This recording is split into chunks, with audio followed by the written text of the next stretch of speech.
नमस्कार दोस्तों, आप सभी का स्वागत है आपके अपने YouTube channel RKY study content में। आज मैं आपके लिए कुछ सिलेक्टेड और इम्पोर्टेंट क्वेश्चन लेकर आया हूँ।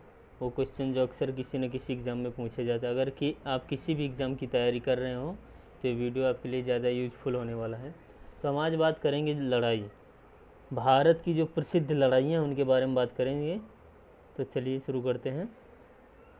तराइन की पहली लड़ाई, तराइन की पहली जो लड़ाई है 1191 में हुई थी। 1191 में इसमें क्या हुआ था, पृथ्वीराज चौहान ने मोहम्मद गोरी को हराया था। पृथ्वीराज चौहान ने मोहम्मद गोरी को हरा दिया था। जो तराइन की दूसरी लड़ाई है वो 1192 में हुई थी। 1192 में इसमें क्या हुआ, मोहम्मद गोरी ने पृथ्वीराज चौहान को हरा दिया था। मोहम्मद गोरी ने पृथ्वीराज चौहान को हरा दिया था। अब पानीपत की पहली लड़ाई हुई थी 1526 में। पानीपत की पहली जो लड़ाई हुई थी 1526 में, इसमें क्या हुआ, बाबर ने इब्राहिम लोदी को पराजित किया। बाबर ने इब्राहिम लोदी को पराजित किया था। अब नेक्स्ट बात करते हैं खानवा की लड़ाई। खानवा की लड़ाई 1527 ईस्वी में हुई थी। 1527 में इसमें क्या हुआ, बाबर ने राणा सांगा को हराकर भारत में अपने पैर जमा लिए थे। मजबूती से खड़ा हो गया बाबर जब राणा सांगा को हरा दिया। अब नेक्स्ट लड़ाई है घाघरा की लड़ाई। घाघरा की लड़ाई 1529 में हुई। इसमें क्या हुआ, बाबर ने महमूद लोदी को और सुल्तान नुसरत शाह को हराया। इस प्रकार भारत में मुग़ल शासन की स्थापना की। बाबर ने महमूद लोदी और सुल्तान नुसरत शाह को हरा दिया और बाबर ने मुग़ल शासन की स्थापना की। ठीक है। पानीपत की दूसरी लड़ाई 1556 में, पानीपत की जो दूसरी लड़ाई है 1556 ईस्वी में हुई थी। इसमें क्या हुआ, अकबर ने हेमू को पराजित कर दिया था। अकबर ने हेमू को पराजित किया था। नेक्स्ट बात करते हैं पानीपत की तीसरी लड़ाई 1761 में हुई। इसमें अहमद शाह अब्दाली ने मराठों को हरा दिया था। अहमद शाह अब्दाली ने मराठों को हराया था। अब नेक्स्ट बात करते हैं तालीकोटा की लड़ाई। ये हुई थी 1565 में। तालीकोटा की लड़ाई 1565 में। इसमें क्या हुआ था कि दक्षिण के सुल्तानों की संयुक्त सेना ने गौरवशाली विजयनगर साम्राज्य को पराजित किया था। विजयनगर साम्राज्य को पराजित किया था। अब नेक्स्ट बात करते हैं हल्दी घाटी की लड़ाई। हल्दी घाटी की लड़ाई 1576 ईस्वी में हुई थी। इसमें क्या हुआ था कि मुग़ल सेना के राजा मान सिंह और मेवाड़ के राजा प्रताप के बीच निर्णायक युद्ध हुआ था। ठीक है।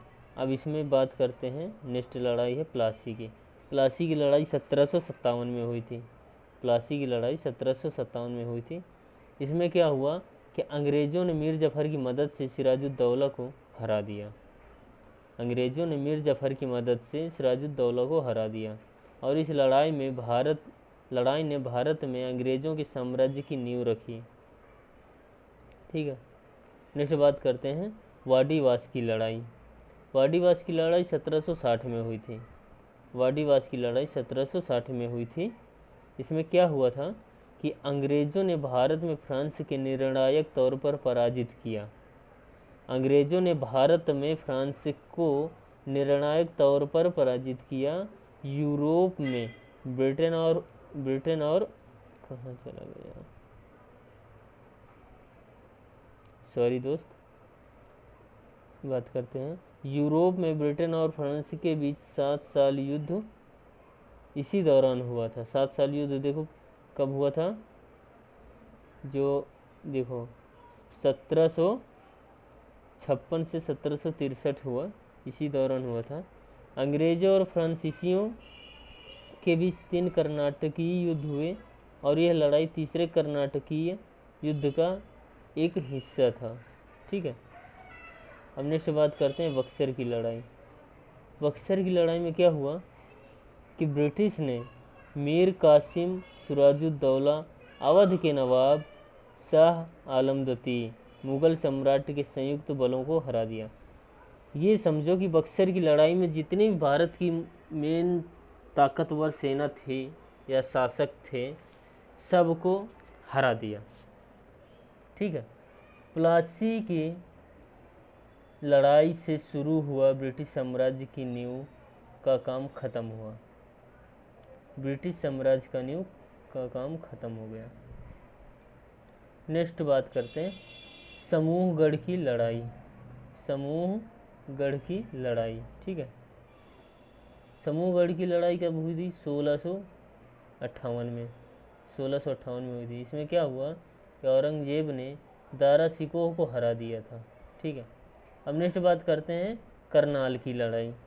करनाल की लड़ाई 1739 में हुआ। इसमें नादिर शाह ने मुग़ल बादशाह मोहम्मद शाह को हरा दिया था। नादिर शाह ने मुग़ल बादशाह मोहम्मद शाह को हरा दिया था। तो थैंक यू दोस्त।